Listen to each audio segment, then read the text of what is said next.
A paz do Senhor, meus queridos amados irmãos. Aqui quem vos fala é o seu irmão Gilson, do canal Comunidade dos Discípulos. E mais uma vez nós estamos aqui reunidos, para dar início a mais uma aula da Escola Bíblica Dominical. Vamos, nesse estudo, abordar a lição 10 da revista da Escola Bíblica de Adultos do terceiro semestre e tem como comentarista o pastor José Gonçalves. Nós já estudamos 9 lições, não é verdade? A primeira lição que abordamos foi a igreja que nasceu no Pentecoste, a igreja de Jerusalém, um modelo a ser seguido, uma igreja fiel à pregação do Evangelho, uma igreja cheia do Espírito Santo, a lição 5, uma igreja cheia de amor, a lição 6, uma igreja não conivente com a mentira, a lição 7, uma igreja que não teme a perseguição, a lição 8, uma igreja que enfrenta os seus problemas, e a lição 10, uma igreja que arrisca.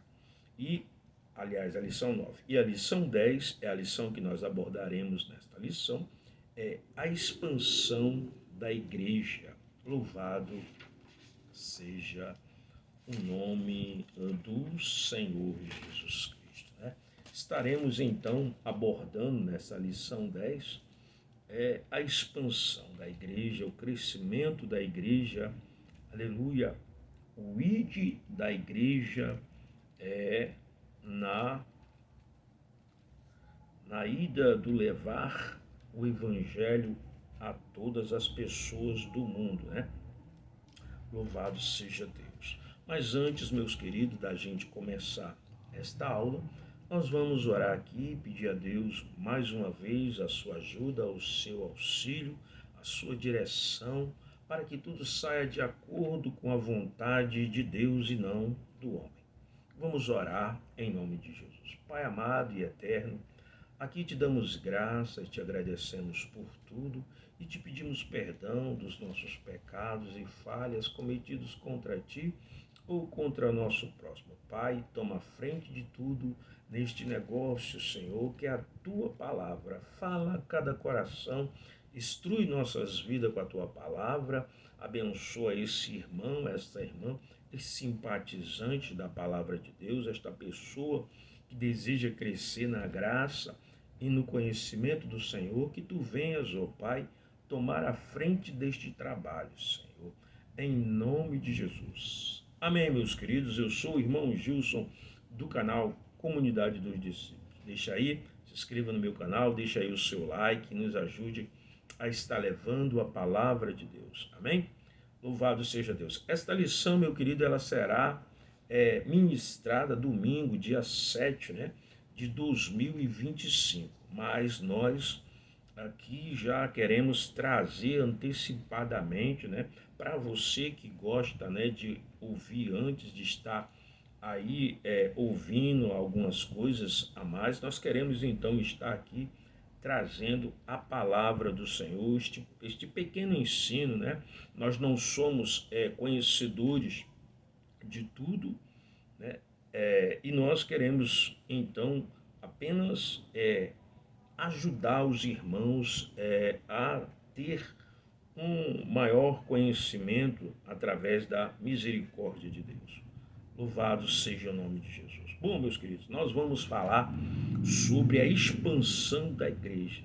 Louvado seja Deus. E nós temos aí, então, o texto áureo, que ele, aleluia, diz assim o texto áureo: mas os que andavam dispersos iam por toda parte anunciando a palavra, e descendo Filipe, a cidade de Samaria, lhes pregava a Cristo. Atos 8, verso 5, verso 4 e 5.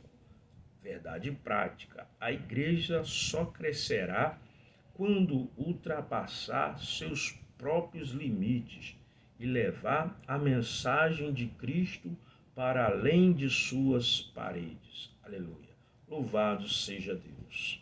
E aí a gente tem aqui, aleluia, nessa pequena leitura aqui que nós já abordamos, né, da verdade, do texto áureo e desse comentário aqui da verdade prática, né? A gente já pode aqui dizer que a igreja, ela não pode estar estagnada, parada dentro de quatro paredes, mas elas têm que estar em movimento, ela tem que estar em ação. Afinal de contas, o nosso Deus, ele nos deu uma missão.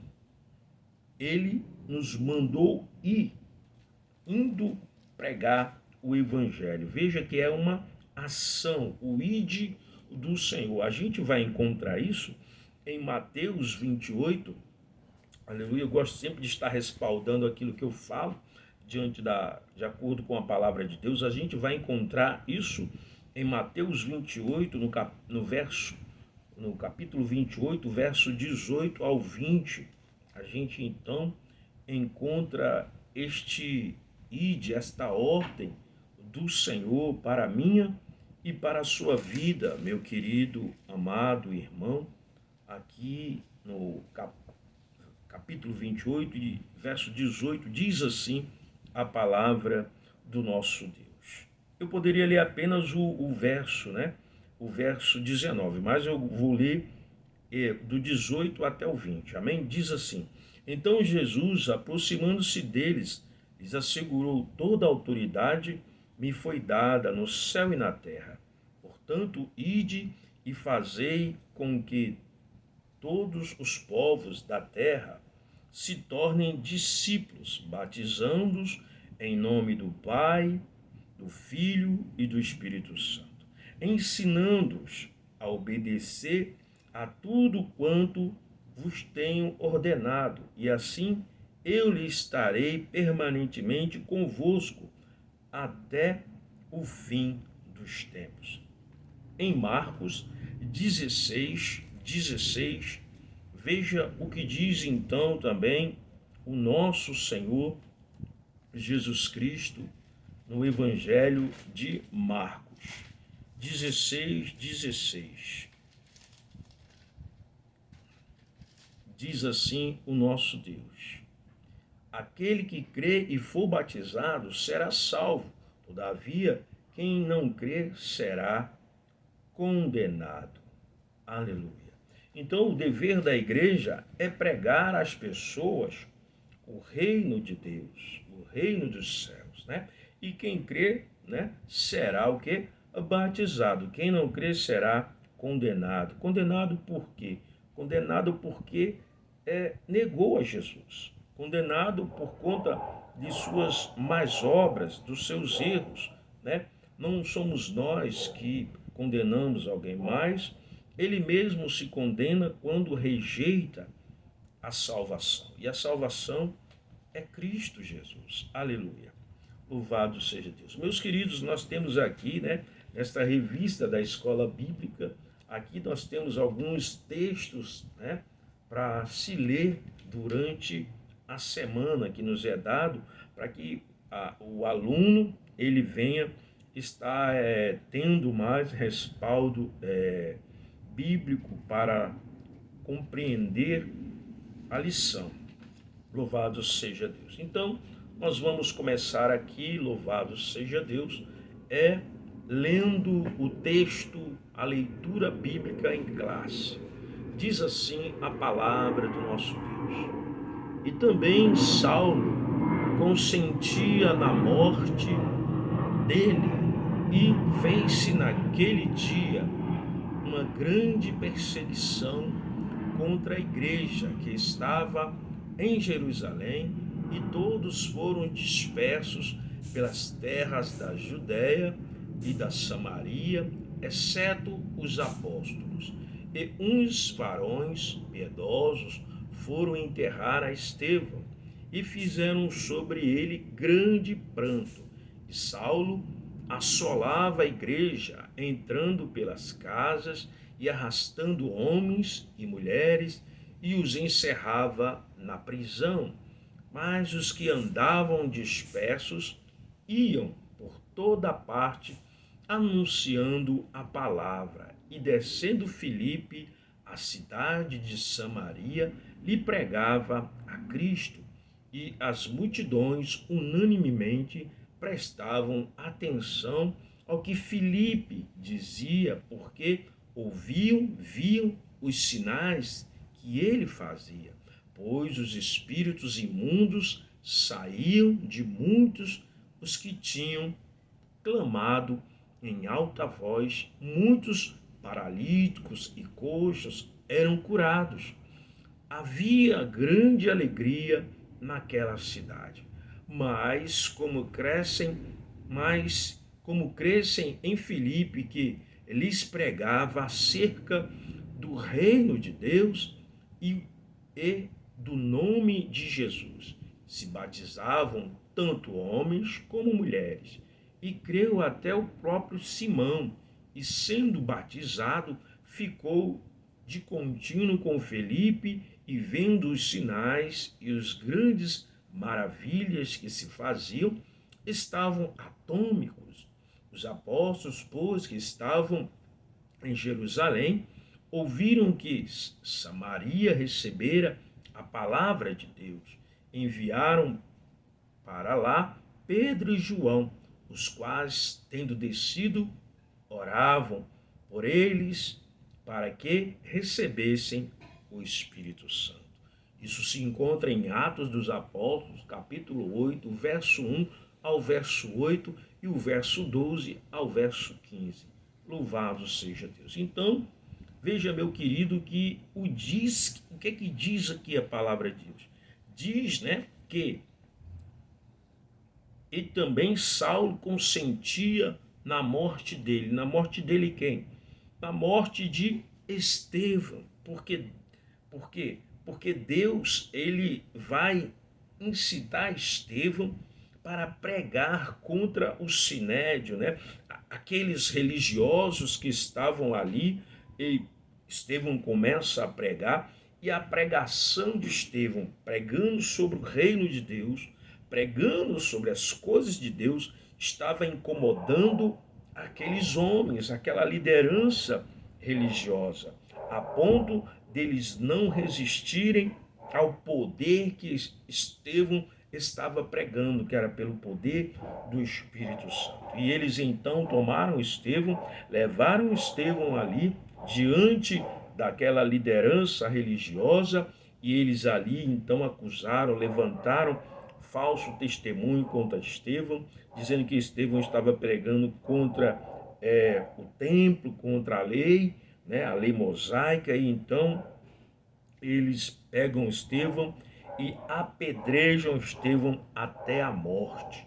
A partir daí, meu querido irmão e irmã, se começa então uma grande perseguição à igreja do Senhor. Veja, meu querido, que a igreja ela estava estagnada, ela estava em Jerusalém.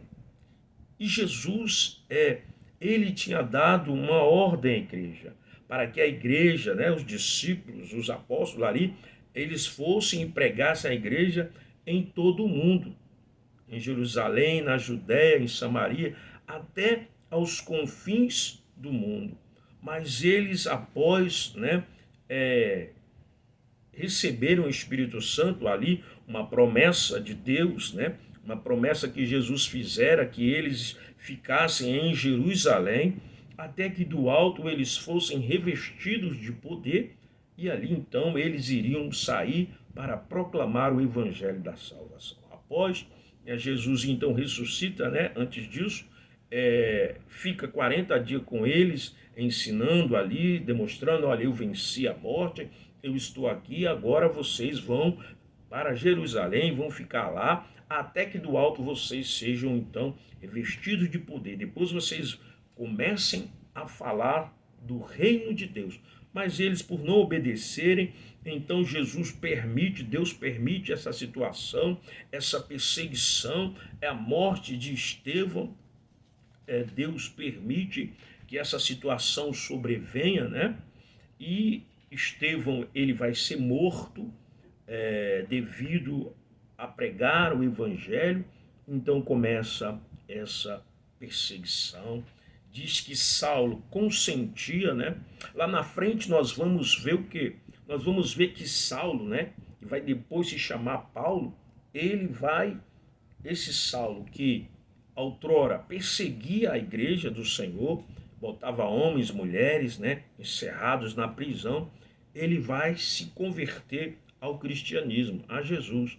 Ele vai pedir carta aos líderes religiosos para ir em busca da fé, né, dessa lei que eles chamavam de os do caminho.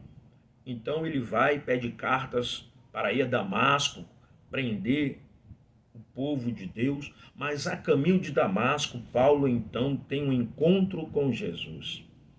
E ali ele fica cego, vai para Damasco, vai ali, e depois ele vai ser um propagador da palavra de Deus. Ele vai anunciar. Então Paulo ele vai se tornar um evangelista, um missionário, e Deus permite toda essa situação acontecer, por conta que o povo estava estagnado, como diz o texto, estava ali em Jerusalém, né? Não saía, estava com medo, mesmo tendo recebido o Espírito Santo, o povo se acovarda. Deus permite essa situação, a morte de Estevão, e aí o povo começa a ser disperso, aí a propagar a palavra de Deus. Saulo consente com a morte de Estevão, né? Aí diz aqui no verso 4, mas os que andavam dispersos iam por toda a parte anunciando a palavra, irmão, anunciando o evangelho. Depois dessa perseguição não teve nem tempo de ali e chorar o luto a morte de Estevão, porque eles foram perseguidos. Alguns ali misericordiosos, alguns irmãos sepultaram Estevão, mas a igreja, o povo começou a se dispersar e eles iam pregando a palavra do Senhor. E Filipe foi muito usado depois de Estevão. Filipe ali que vai pregar, né, para o mordomo ali, para aquele cocheiro ali da rainha de Candaça, né, aquele etíope. Filipe vai pregar para ele está ali lendo Isaías, ele não compreende o que lê, e Filipe pergunta para ele, olha, você quer que eu te explique? E aí Filipe entra na carruagem ali com ele, começa a explicar para ele sobre a que se referia o livro de Isaías, e ao passar por água ele diz, o que me impede de ser batizado? Então aquele homem, aquele cocheiro ali, aquele etíope, ele é batizado nas águas, né? Filipe é levado a outra cidade pelo Espírito Santo, louvado seja Deus, e a igreja vai se movimentando, a igreja vai pregando a palavra de Deus, e as pessoas vão ouvindo, vão crendo. Filipe é muito usado por Deus. Diz a palavra de Deus que Simão, né, o mágico, o mago, até Simão, irmão, ao ver as maravilhas que Filipe estava fazendo, ele aceita Cristo. Mas quem era esse Simão? Quem era este Simão? Louvado seja Deus. Eu fiz aqui umas anotações. Quem era Simão? Porque havia muitos Simãos.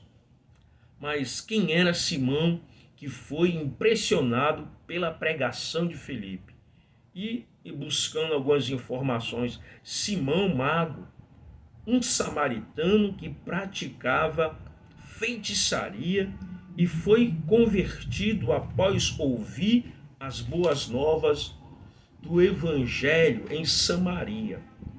Ele creu, foi batizado e seguia Filipe, maravilhado com os milagres, até que tentou comprar o poder o poder de dar o Espírito Santo, sendo repreendido por Pedro. Ou seja, então Simão, este mago, ele aceita Jesus com a pregação de Filipe, porém ele quer comprar o dom do Espírito Santo. Ele vê que aquilo ali é coisa grande, é maravilhoso, porque esse Simão mago, ele fazia ali as suas magias, suas feitiçarias, e as pessoas tinham ele como grande poder. Mas ele, sendo feiticeiro, quando ele vê Filipe fazendo aquelas maravilhas pelo poder do Espírito Santo, então ele vai ali, fica curioso, quer saber, aceita de antemão, porém o coração dele estava o que? Corrompido. De maneira que ele quis comprar o poder de Deus, o dom do Espírito Santo. E o dom do Espírito Santo, ou qualquer dom de Deus, meu querido, não é comprado. Deus concede àqueles que o buscam de forma sincera, de forma verdadeira. Deus concede então o dom do Espírito Santo àqueles que verdadeiramente buscam com sinceridade a Deus. E Deus concede dons a essas pessoas que o buscam com sinceridade. Mas o coração de Simão, o mago, ainda não estava convertido. Simão, ele, dentro do coração dele, havia coisa má. Ele queria comprar, porque o intuito dele era fazer deste dom, do dom do Espírito Santo, negócio. E a gente não tem muita diferença nos dias de hoje. Quantos são as pessoas que se utilizam da palavra de Deus, que se utiliza do Espírito Santo para barganhar, para lucrar, para se aproveitar da miserabilidade das pessoas, da fé das pessoas, da fraqueza, às vezes física, mental, das pessoas, que as pessoas que vão ali a essas congregações, a esses locais de reunião, muitas delas vão ali em busca de uma libertação, de uma cura, muitas delas vão ali em busca de solucionar um problema da alma, um problema físico. E muitas das vezes se deparam com homens que se dizem de Deus, usam seus nomes de apóstolos, de bispo, pastores, evangelistas, mas o coração deles estão com o coração de Simão. Eles não se converteram de verdade, porque eles utilizam da palavra de Deus para enganar os incautos na fé, ou até mesmo aqueles que já têm uma fé firmada. É o que mais tem nos dias de hoje. São homens vendendo os dons de Deus, os talentos que Deus dá, a palavra, os dons de cura, de maravilha. Muitas pessoas estão aí enriquecendo, construindo um império aqui na terra, à custa da miséria das pessoas. Falsos pastores, falsos obreiros, missionários, que profetizam o que Deus não mandou, que fala o que Deus não mandou eles falarem. Pregam apenas para afagar o ego das pessoas, dizendo que elas vão ser vitoriosas, dizendo que elas vão prosperar, dizendo que tudo vai dar certo para elas. Veja, meu amigo, eu não sou contra você dar uma palavra de ânimo, de fé, não. Eu não sou contra isso. Eu sou contra o falso evangelho que se prega para arrancar dinheiro das pessoas. Mas eu quero dizer para você aqui bem claro que o evangelho, meu querido, não é um mar de rosas, porque nós estamos falando dessa expansão e veja o que causou a expansão foi justamente a perseguição. E Jesus diz para mim e para você: no mundo tereis aflição, mas tem de bom ânimo, eu venci o mundo.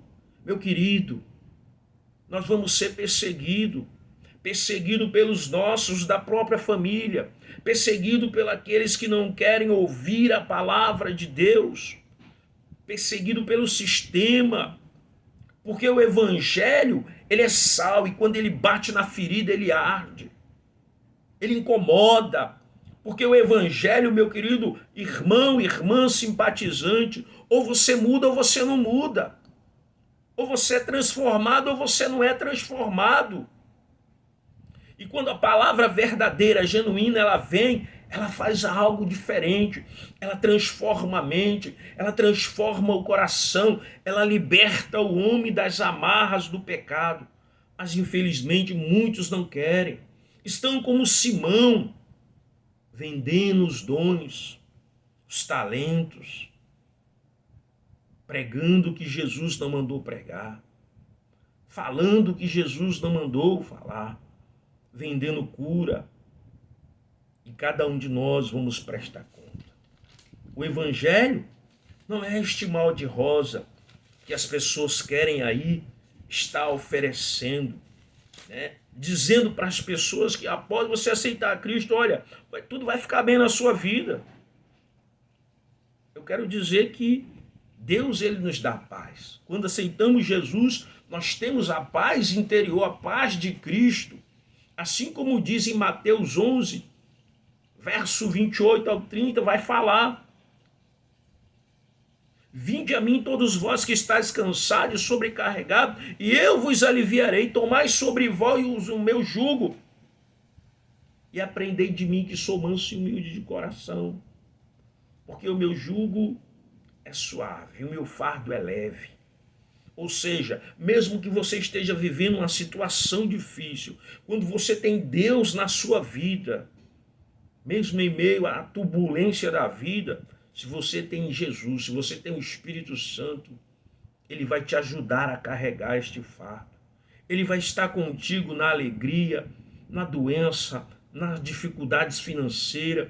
Ele vai estar com você em todo o tempo, para te estar te consolando, para estar segurando na tua mão, para caminhar contigo pelos espinhos da vida, pelos pedregais que a vida coloca na sua frente. Ele vai te ajudar a passar pelos obstáculos,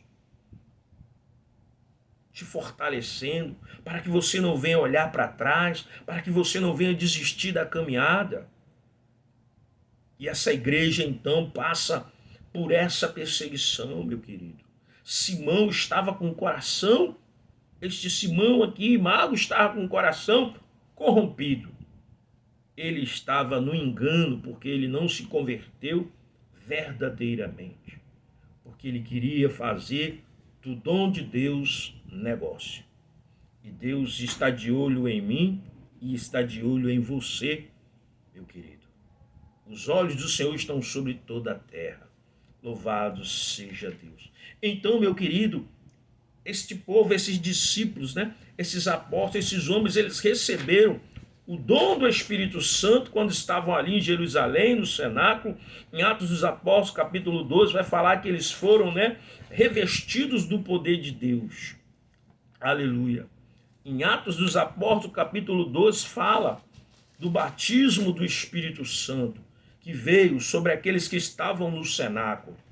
E após este revestimento de poder, eles então ficaram cheios, né, capacitados pelo Espírito Santo de Deus para fazer a obra do Senhor. Ele nos capacita através do Espírito Santo, porque nós, humanamente, não podemos fazer.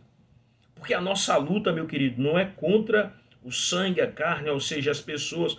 Nós entendemos hoje que a nossa luta é contra os demônios, contra os principados e potestades, contra os seres celestiais da maldade. E humanamente, nós sem Espírito Santo não podemos resistir, lutar contra os espíritos imundos. É necessário o revestimento, o batismo com o Espírito Santo. E no capítulo 2 de Atos dos Apóstolos, veja o que diz aqui, meu querido. Eu vou ler apenas um pedaço, para não nos tornar enfadonho. E ao completar-se o dia de Pentecoste, estavam todos reunidos num só lugar. De repente veio do céu um vento, um barulho semelhante a um vento soprando muito forte. E esse som tomou conta de toda a casa onde estavam assentados. Então todos viram, distribuindo em frente a ele línguas de fogo, e pousou sobre cada um deles. E todas as pessoas ali reunidas ficaram cheias do Espírito Santo e começaram a falar em outras línguas de acordo com o poder que o próprio Espírito lhes concedia que falassem. Ou seja, eles começaram a falar ali, se a gente começar a ler o texto todo, nas línguas das pessoas que estavam ali representando suas nações. E as pessoas ouviram eles falar das grandezas de Deus, do reino de Deus. E é para isso que o Senhor batizou a mim, batizou a você, para que a gente possa, com intrepidez, com ousadia, falar do reino de Deus. Jesus Cristo, meu querido, após ele ser batizado no Rio Jordão por João Batista, ele então é ali levado pelo Espírito Santo para o deserto, e ali no deserto ele passa a ficar durante um período de 40 dias e 40 noites em jejum, e depois ali ele sai para pregar a palavra de Deus. Veja o que diz aqui então a palavra de Deus em Mateus 3. Antes, irmãos, eu quero aqui fortalecer mais. Veja que João Batista, ele pregava, aleluia, pregava o arrependimento. Veja o que diz aqui. E Mateus 3, verso 2, diz assim: arrependei-vos, porque é chegado o reino dos céus, está próximo. Né? Verso 1, naqueles dias surgiu João Batista pregando no deserto da Judéia e dizia: arrependei-vos, porque o reino dos céus está próximo. João Batista pregava o quê? O reino dos céus. O que é que você tem pregado na sua congregação? O que é que você tem pregado nas rádios? O que é que você tem pregado na TV? O que é que você tem pregado nas redes sociais? Você tem pregado o reino dos céus? O arrependimento? Veja o que Jesus pregava. Veja, está aí em Mateus 4,17. Jesus, após ser batizado por João Batista no Rio Jordão e ter a confirmação do Pai, né? Porque vem o Espírito Santo como forma de pomba, pousa sobre ele e diz assim: eis aí o meu filho em quem me comprazo. Deus confirma a filiação de Jesus. E após isto, o Espírito Santo leva Jesus para o deserto, onde ele fica ali durante um tempo em jejum, em consagração.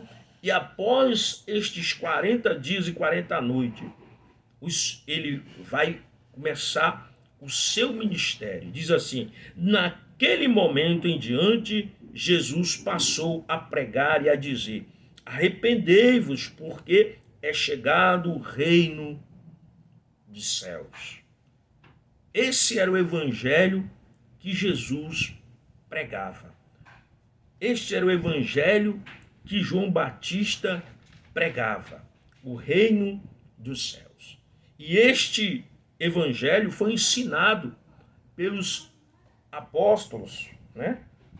Jesus ensinou isso para eles, a pregar o evangelho de arrependimento. Louvado seja Deus. Aleluia. E nós temos, meu querido, que pregar este evangelho do Senhor a todas as pessoas.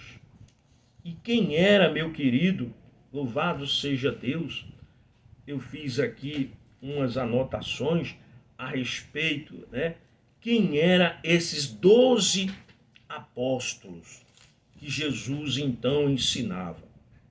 Então veja, eu anotei aqui, os 12 apóstolos, conforme a Bíblia e de acordo com a tradição cristã, foram quem? André, Bartolomeu, Tiago, filho de Alfeu, Tiago maior, filho de Zebedeu, João, filho de Zebedeu, Judas Tadeu, Mateus, Pedro, Filipe, Simão, Tomé, Judas Iscariotes, né? Só que Judas Iscariote, a gente sabe que ele se matou, né? Ele, após vender a Jesus Cristo, ele então vai se suicidar e outro toma o lugar dele. Então, esses discípulos esses apóstolos, eles estão ali pregando a palavra de Deus. Porque o texto vai dizer que alguns foram dispersos, porém, exceto os apóstolos, ou seja, os líderes, eles ficaram ali pregando ainda em Jerusalém, eles não saíram, eles estavam ali. E diz também, né, que a liderança tentou prender, a liderança religiosa tentou prender os líderes da igreja, né, os irmãos do caminho. Para quê? Para tentar abafar, para tentar coabir, impedir o avanço do evangelho. Aleluia. Então nós entendemos, louvado seja Deus, que o primeiro capítulo da história da igreja foi escrito após Jesus, né, alguns dias ali ter assunto ao céu, e aí essa perseguição começa através da pregação de Estevão. A igreja começa a pregar ali a palavra de Deus, a sair, a anunciar o evangelho da salvação às pessoas, a todo o mundo. Louvado seja Deus. Veja o que diz aqui a introdução. Aleluia. A igreja foi dispersa por causa de uma grande perseguição. Até então, os cristãos estavam concentrados em Jerusalém e não tinham avançado na missão de espalhar o evangelho. Mas tudo mudou quando Estevão, um dos 7 escolhidos para o servir, foi morto por causa da sua fé. Ou seja, eles estavam concentrados em Jerusalém, ali acomodados, não tinham ainda obedecido o ídolo do Senhor. Mas após a morte de Estevão, eles então, começaram a obedecer, a sair e anunciar a palavra de Deus. Estevão foi morto por conta da fé naquilo que ele cria no Senhor Jesus Cristo. Na verdade, Jesus já havia predito em Atos 1:8 que eles seriam, então, veja o que diz Atos 1:8. O que é que Jesus diz então? Contudo, recebereis poder quando o Espírito Santo descer sobre vós, e sereis minha testemunha, tanto em Jerusalém, como em toda a Judéia, Samaria e até os confins da terra. Ou seja, era uma ordenança de Cristo para a igreja, para os seus apóstolos, para aqueles que aprenderam a palavra, de fazer o ide, e não de se acomodar ali em Jerusalém, mas de levar a palavra a todos os povos. Diz que os cristãos seriam espalhados pelo mundo para anunciar a sua mensagem. Muitas das vezes, Deus usa circunstâncias para cumprir seu propósito. Foi isto que aconteceu com a igreja em Jerusalém.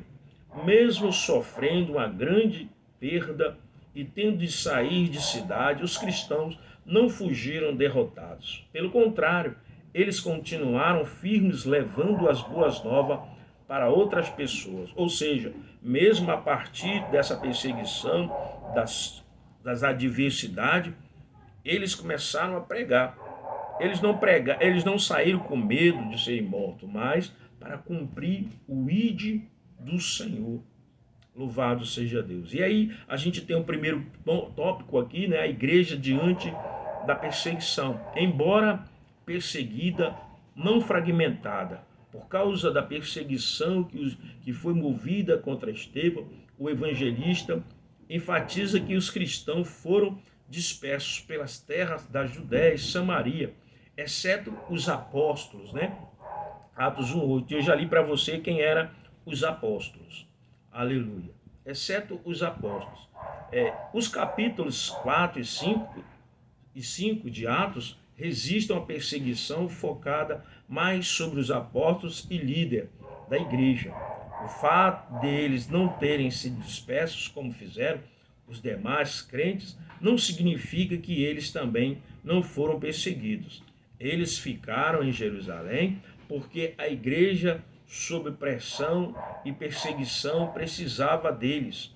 O que está em foco aqui é a intensidade que a perseguição atingiu, que daquele momento em diante alcançaria todos os crentes.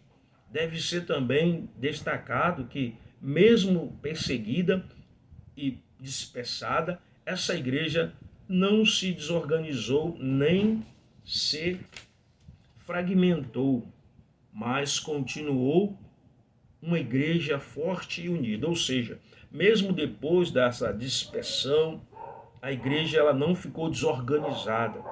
A igreja também não se fragmentou, ou seja, não se desuniu, mas ela continuou unida, né? Na mesma fé, no mesmo propósito de levar o reino de Deus e ganhar almas para o reino de Cristo. Primeiro ponto, a igreja em luto. A narrativa de Lucas destaca que uns varões piedosos foram enterrar Estevão e fizeram sobre ele grande pranto. Atos 8:2. A palavra coéfetos, traduzida aqui como pranto, significa também choro, lamentação e luto. Lucas nos afirma que esse pranto foi feito por varões piedosos. O texto não especifica quem eram eles. Alguns acreditam que fossem judeus que viviam em Jerusalém e cuja oposição aos cristãos não era tão intensa. O contexto favorece que eram cristãos compassivos, que fizeram esse lamento antes também de fugirem ou serem perseguidos. Ou seja, dá-se a ideia de que os irmãos já convertidos, antes de começar a perseguição, eles foram ali e já fizeram então o lamento, o enterro de Estevão. Louvado seja Deus. Ponto 3. Mas não desesperada. O fato é que a igreja pranteou Estevão, chorou por ele e lágrimas foram derramadas. Contudo, o texto não mostra uma igreja desesperada, desmotivada ou devorada pela tristeza. Um de seus membros queridos e ilustres havia sido morto, trazendo consequências para todos. Mas isso não calou, nem tampouco impediu de manter-se entusiasmada, mas avançava no testemunho de Cristo. Ou seja, a morte de Estevão não calou a igreja. A morte de Estevão não fez a igreja parar, mas fortaleceu ainda mais, fazendo com que o evangelho avançasse, fazendo com que a palavra de Deus alcançasse outras pessoas, outros povos, né? Outras cidades, outros países para a glória de Deus. E nós temos que fazer isso, irmão. Muitas das vezes o problema nos vem e a gente quer parar. A gente quer desistir da caminhada. A gente não quer mais continuar. Mas eu digo para você, persevere. Continue pregando Jesus, usando suas redes sociais para pregar o evangelho da salvação. Continue usando aí seus instrumentos, aquilo que Deus te deu para levar a palavra da salvação. Vá evangelizar com a igreja do Senhor. Participe dos trabalhos missionários, evangelistas da igreja, mesmo em meio a dificuldades. Se você não pode ir, meu irmão, faça como eu. Se você tem alguma dificuldade, às vezes, de caminhar uma certa distância, pregue a palavra através das redes sociais. Mas pregue a palavra. Pregue a palavra com a sua vida, na sua vizinhança. Talvez você não pregue na porta do seu vizinho. Talvez você não saia na sua rua. Mas eles vão ver o Espírito de Deus falar com eles. Porque é o Espírito Santo quem convence o homem, meu querido, do pecado, da justiça e do juízo. Não sou eu, não é você. A palavra de Deus diz que não é por força e nem por violência, mas pelo meu Espírito, diz o Senhor. Ninguém é obrigado a aceitar a Cristo, porque Deus deu ao ser humano o livre-arbítrio para escolher o caminho que quer seguir. Mas cada um, meu querido, após a escolha do caminho que deseja seguir ou está seguindo, vai responder pelos seus atos, pelos seus comportamentos, porque aquilo que o homem planta, ele vai colher. Louvado seja Deus. E aí a gente vai ver que depois se levanta, né, Filipe, pregando, anunciando. Filipe é um cara usado por Deus, é um apóstolo usado por Deus na pregação também, no poder do Espírito Santo, para realizar prodígios e maravilhas. É para isso que Deus colocou você, te batizou com o Espírito Santo, para que através do poder de Deus, da fé que Ele colocou no teu coração, a fé de Deus, você possa realizar coisas grandes no nome de Jesus e ser uma bênção na sua vida, na vida de outras pessoas. Ponto 2, a igreja que evangeliza. A evangelização centrada na palavra. Em Atos 8,4, lemos que os que andavam dispersos iam por toda parte anunciando a palavra. Esse versículo mostra que a igreja primitiva era movida pelo poder do Espírito Santo, ou seja, cheia da presença divina para levar a mensagem de Jesus adiante. Mas, além disso, a igreja de Jerusalém também era focada na palavra de Deus. Os cristãos que foram espalhados por diferentes lugares não pararam de falar sobre as boas novas de Jesus. A igreja primitiva operava sobre o Espírito Santo. Era, portanto, firmada na palavra de Deus. Sua fidelidade à mensagem do reino resultou em muitas convenções, milagres, libertação. Se quisermos evangelizar com êxito, também precisamos viver pelo poder do Espírito Santo e estar centrado na Bíblia. Meus queridos, nós temos que anunciar a palavra de Deus. Cabe a mim e a você. Mas anunciar esta palavra, irmão, não como eu quero, mas como o Senhor quer. E eles estavam cheios da presença de Deus. Nós não podemos sair, meu querido, para evangelizar de qualquer jeito. Veja, um soldado, quando ele vai à guerra, ele se prepara. Ele coloca toda a sua indumentária, né, de guerra, a botina, né, o que é o coturno, a roupa adequada. Ele coloca aquele colete, né, a prova de bala. Ele vai levar suprimento, água. Ele vai armado com as munições para a guerra. Assim também nós temos que estar preparados. Orar, meditar na palavra, buscar o Espírito Santo, o revestimento de poder, né, para vencer o inimigo, porque nós vamos entrar no território do inimigo, irmão. Não pense que o diabo fica satisfeito quando você sai para evangelizar.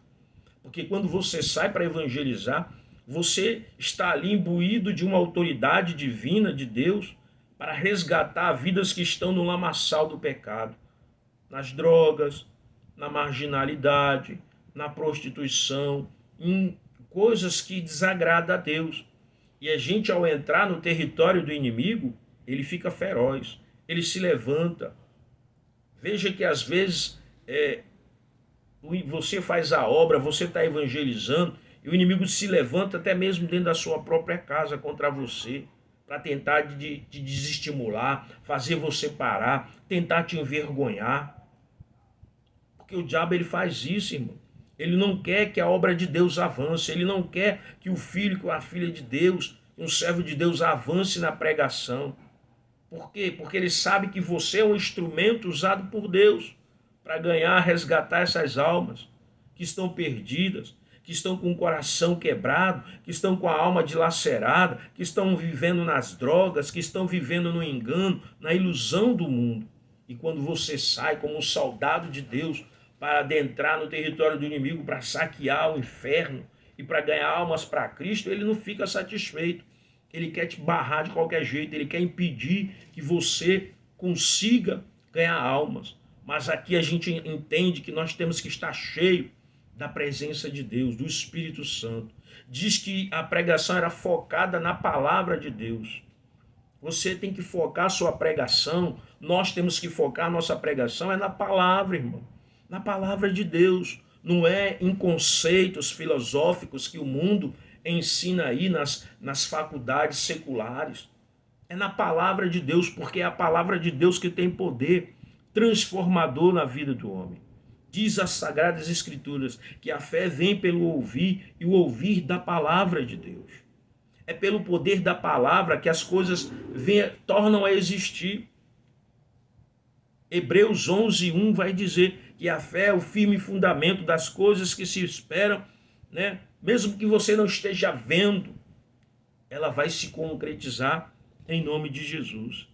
E aqueles que se aproximam de Deus têm que ser têm que entender que ele vai se fazer galardoador daqueles que o buscam.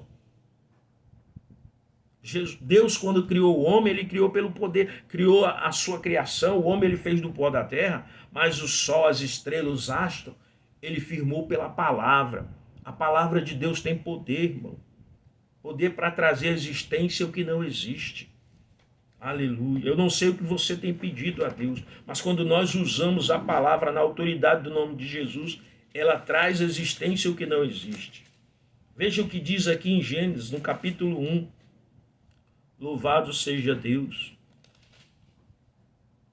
Disse Deus, haja luz e houve luz. Mais um. Veja o que diz Deus mais.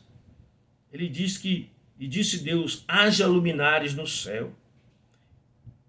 Há poder na palavra de Deus, irmãos. É o bará. É trazer do nada o que não existe para a existência neste mundo material. Mas isso só pelo poder da palavra. Mas que palavra? A palavra de Deus. Não é a palavra de homens. É a palavra de Deus. Aonde você tem focado a palavra de Deus? A gente tem que focar na palavra de Deus. A igreja primitiva esperava o quê?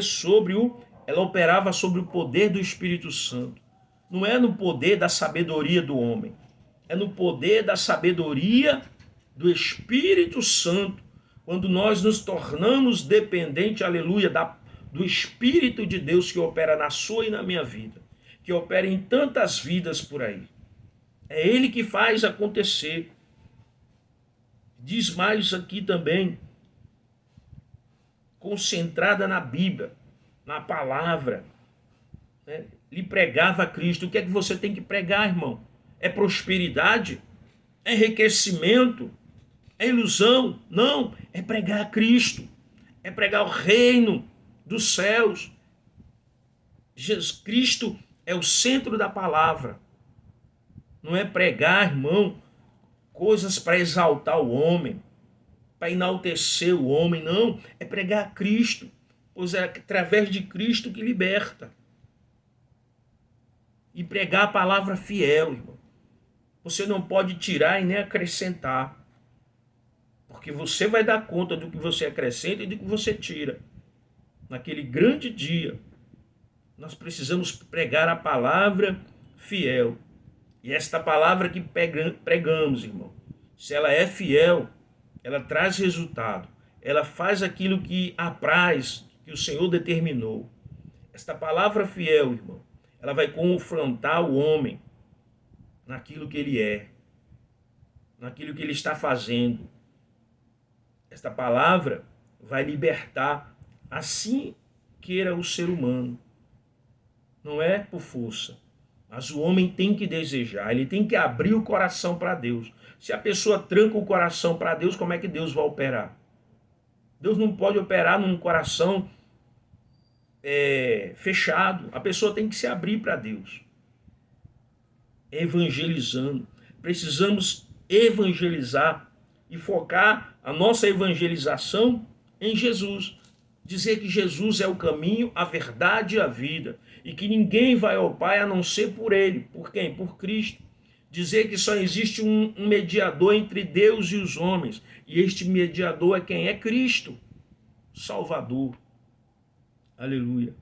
Devemos colocar nossa confiança em estratégias humanas? Não. Não devemos colocar a nossa confiança em estratégia humana. Mas devemos colocar a nossa confiança em Cristo.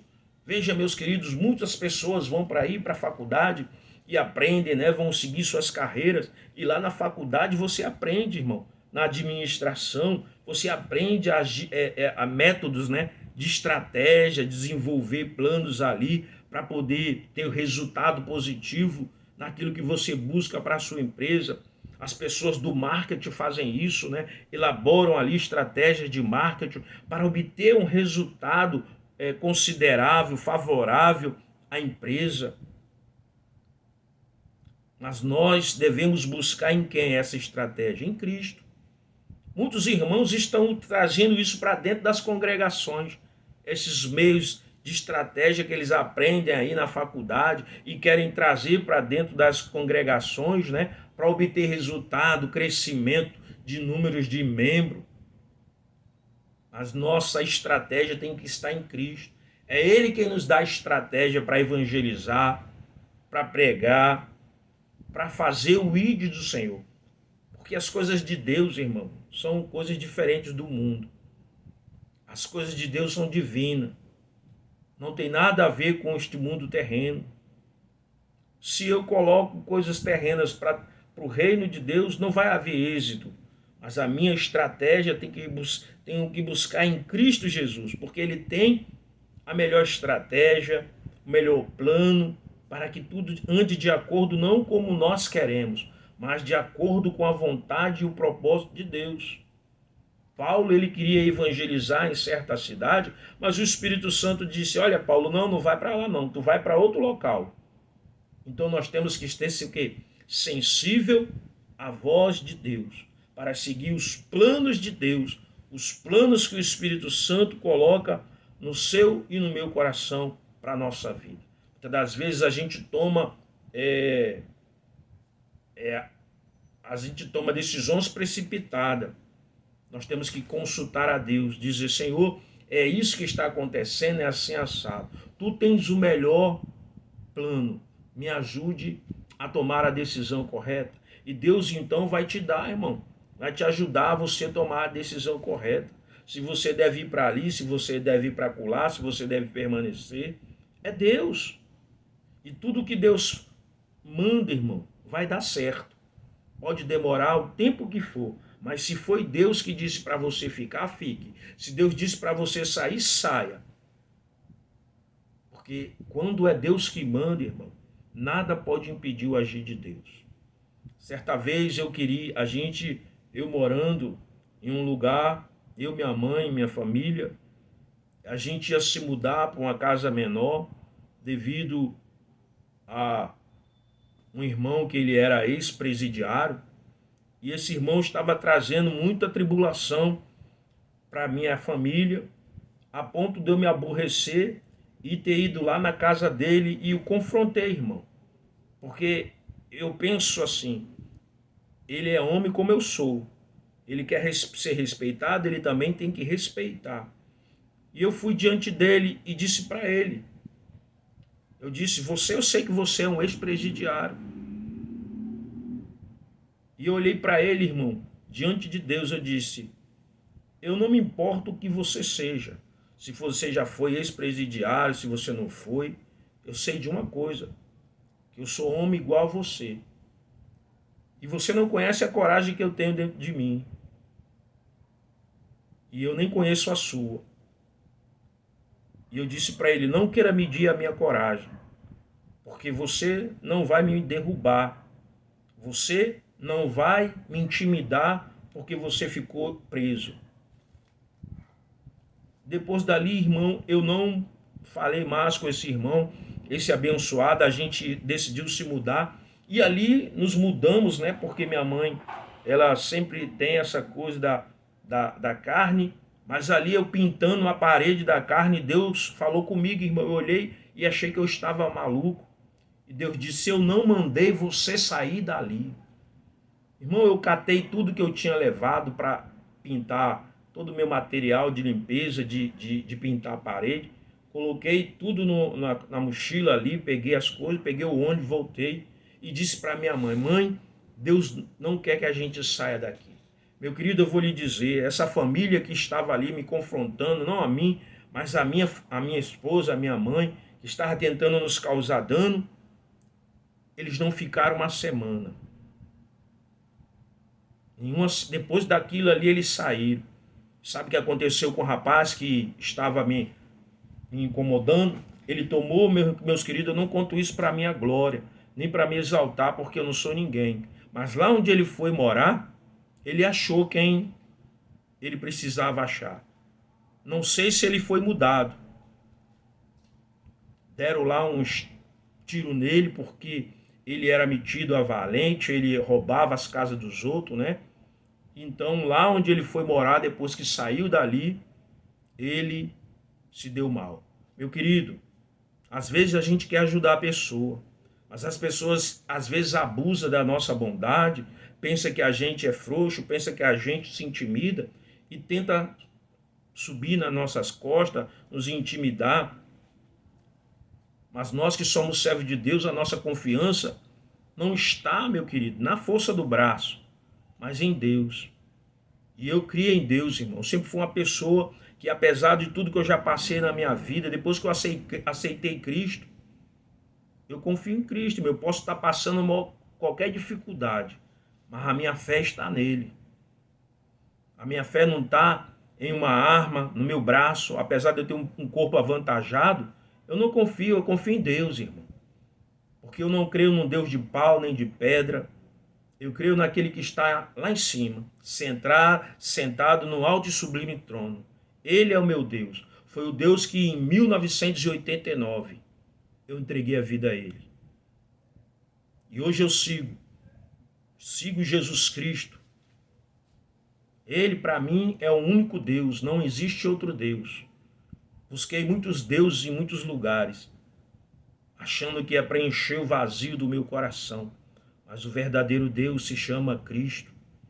Então, meu querido, a sua confiança não tem que estar nas suas estratégias humanas, mas tem que estar no Espírito Santo. Ele é quem te dá a estratégia correta. Ele é que tem o sim e o não.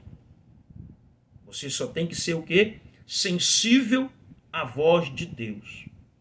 Sensível à voz de Deus. Aleluia. E o terceiro ponto, a igreja que dá suporte à evangelização. Suporte da igreja. No livro de Atos, lemos que os apóstolos, os que estavam em Jerusalém, ouvindo que Samaria recebera a palavra de Deus, enviaram para lá Pedro e João, Atos 8,14. Essa passagem mostra que a igreja de Jerusalém dava suporte completo, apoio ao trabalho que era feito fora dos seus muros. Quando a igreja começou a sair fora dos seus portões, os apóstolos procuraram dar apoio e suporte ao trabalho evangelístico e missionário. Não basta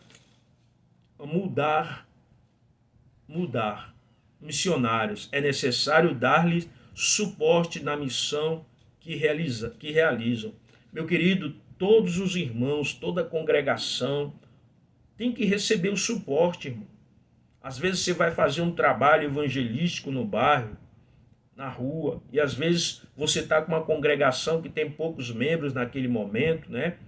E precisa da ajuda da outra congregação, né, que faz parte, que é filiada, ou até mesmo outras, irmão. Porque eu acredito, penso eu, que as igrejas não eram para viver desunidas. Eu sou da Assembleia, eu sou da Universal, eu sou da Presbiteriana. Meu irmão, é tudo um povo só, o povo de Deus.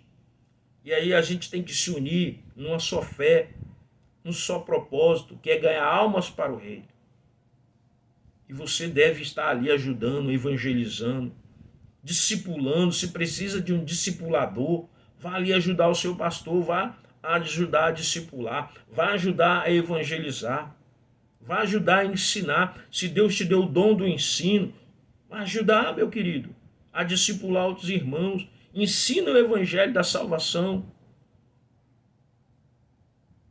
Ponto 2. A igreja que disciplina. Lucas mostra que os apóstolos, tendo ido a Samaria, oraram por eles para que recebesse o Espírito Santo. Atos 8,15. Esse texto mostra, além do apoio dado ao ministério de Filipe, o trabalho de discipulado da igreja fazia parte da doutrina dos apóstolos. O ensino sobre a iniciação cristã que envolve o ensino da convenção, do batismo nas águas e a capacitação do Espírito. O texto bíblico diz que as pessoas aceitaram a palavra de Deus, isto é, se converteram e foram batizadas nas águas. Contudo, por uma razão não especificada, aqueles crentes não haviam recebido o Espírito Santo. Veja, e Filipe ali evangelizando, né? Ele batizava, ele curava, mas por algum motivo alguns ali não foram ainda batizados com o poder do Espírito Santo. E vem Pedro e João para dar suporte, para ajudar Filipe. Assim temos que ser nós, irmão. Dar suporte à congregação que está ligado, ao pastor, para que a igreja possa crescer, possa avançar, para aqueles irmãos ainda que são leigos na palavra, possam compreender mais a palavra, né? Não que você vai tomar o lugar do Espírito Santo, porque quem ensina o homem é o Espírito Santo, mas o Espírito Santo capacita pessoas para poder ensinar.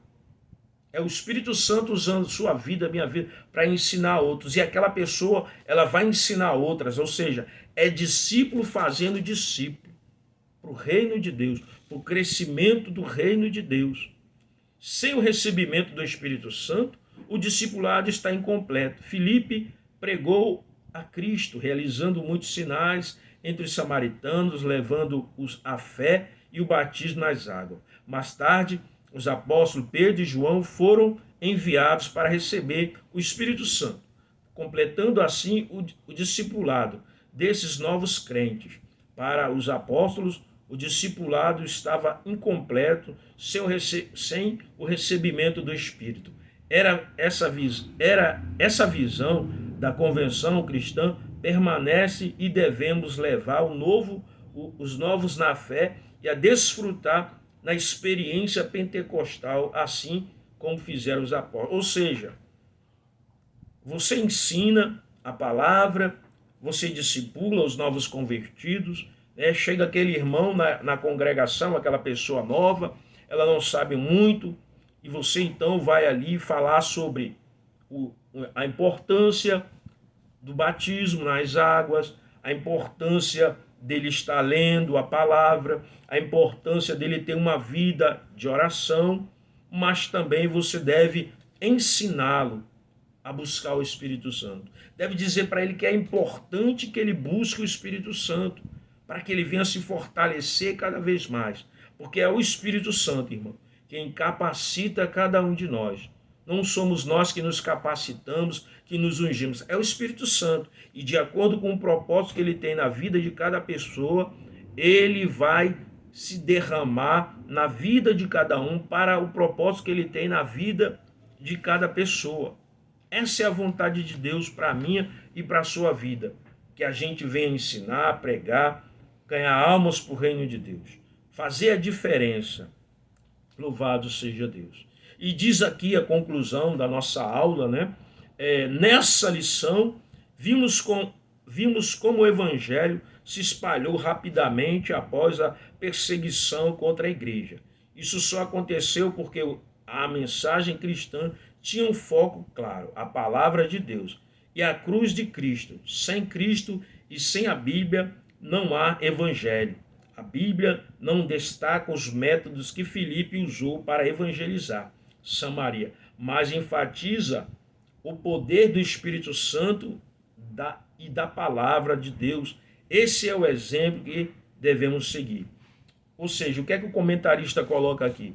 Que a palavra de Deus, a Bíblia, as Sagradas Escrituras, ela não vai nos trazer uma forma, um método, um modelo que Filipe usou ali para evangelizar, ganhar aquelas almas. Mas a palavra de Deus nos mostra e nos diz que Filipe era um homem cheio do Espírito Santo, que ele era usado nos dons de milagres, de prodígios e maravilhas, né? E assim deve ser nós, irmão. Talvez você não tenha um método, uma forma, um modelo para evangelizar. Talvez você não tenha essa expertise de formular métodos, forma. Mas eu quero dizer, se você tem o Espírito Santo na sua vida, ele faz toda a diferença. Porque é ele quem vai te capacitar, é ele quem vai te instruir naquilo que você deve fazer em prol do reino de Deus, para a glória do nome de Jesus, para que as vidas que você tem ganho através da mensagem do Evangelho, você sendo capacitado por Deus, ele te dando capacidade para ensinar, para poder apregoar a palavra, para instruir os irmãos, para que aqueles irmãos cresçam na graça e no conhecimento do Senhor. Tudo para o reino de Deus e para a glória de Deus, irmãos. A palavra de Deus, ela vai dizer que pelo fruto conhecereis a árvore. É o fruto, irmão. É o fruto que eu, você, a gente dá. E a gente tem que ensinar pessoas também a dar esse fruto. O fruto que leva vidas, né, a Deus, que faz com que vidas sejam transformadas. O fruto do Espírito Santo. Muitos estão aí, muitos têm destaque na mídia. Quantos são os pastores, irmãos, que têm destaque na mídia, que é conhecido mundialmente, pelo Brasil afora, mas estão dando mau testemunho, estão mentindo nas redes sociais, está se levantando contra as autoridades do país, é metido com coisa errada, com gente metida na bandidagem, pastores que lavam dinheiro, faz da congregação ali meio ilícito, né, para ganhar dinheiro fácil. Deus não se agrada com isso. Veja que muitos que estão nisso, irmão, o Espírito de Deus está usando incrédulo, pessoas, para que essas coisas venham à tona, né? Mas o desejo do nosso Senhor é que esses homens e mulheres que estão nessa situação venham olhar para a sua condição espiritual e venham mudar. Deus não faz isso para magoar as pessoas, mas é para trazer mudança de comportamento, de caráter. Porque se não mudar, como é que você vai ensinar as pessoas? Se o seu caráter está deturpado. Você pode ser uma pessoa iletrada, ter frequentados aí faculdades seculares, ter tido pós-graduação, MBA, mestrado, doutorado, mas se você está sendo usado para o mal, você acha que Deus concorda com isso? Que capacidade você tem divina, espiritual para ensinar? Se você já fugiu do padrão de Deus, se você está fora do alinhamento da palavra, devemos pregar a verdade, buscar a verdade e nos humilhar diante de Deus se estamos errando ou se erramos, porque Deus é fiel para perdoar. Eu sempre gosto de frisar uma coisa: enquanto há vida, irmão, há esperança de salvação, há esperança de mudança, mas depois que morre, segue-se o juízo. Cada um vai prestar conta com Deus de cada palavra que falou, de cada atitude, de cada comportamento diante da família, diante da sociedade, diante do país que mora, porque nós não podemos nos esquivar de Deus, não podemos nos esconder de Deus. Então temos que pregar a palavra e ganhar almas para o reino de Deus, pregar a verdade, irmão. Doa a quem doer, a verdade da palavra. As sagradas escrituras devem ser pregadas na sua forma genuína, porque é a palavra de Deus pregada de forma correta que vai trazer resultado, para a glória do nome do Senhor Jesus. Amém? Meus queridos, eu sou o Gilson do canal Comunidade dos Discípulos, como disse anteriormente. Se inscreva aí no meu canal, ajude em nome de Jesus a esse canal a crescer em números de inscritos, né? Em números também de pessoas ali assistindo os vídeos. Que Deus abençoe a sua vida, a sua família, seu lar, seus negócios. Que Deus lhe guarde e lhe proteja de todo mal. Deus abençoe o seu ministério em tudo, em nome de Jesus. Peço oração por mim e minha casa, em nome do Senhor Jesus, porque nós também somos carentes de oração, irmão. Porque a luta é travada. E se nós não estivermos orando um pelos outros, meu irmão, nós estaremos fadados ao fracasso. Amém? Deus abençoe a sua vida em nome de Jesus e glória a Deus.